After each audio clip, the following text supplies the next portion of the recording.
Върху мокра повърхност разлях първо охра и след това сини. Сини, сян, бруско синьо, но и синьо с малко червено. И се появиха тези растителни форми. Хареса ми, но на другия ден, когато изсъхна, платното беше много избеляло. Исках да бъде по-интензивно и продължих.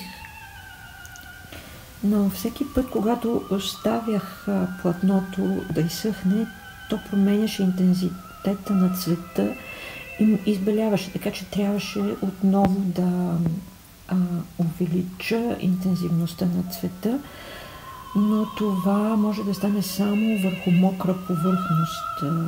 Тоест, започвах отново картина. Много голяма беше разликата между мократа и съхналата картина и затова продължихме да си играем цвета и аз до момента, в който постигнахме хармония заедно.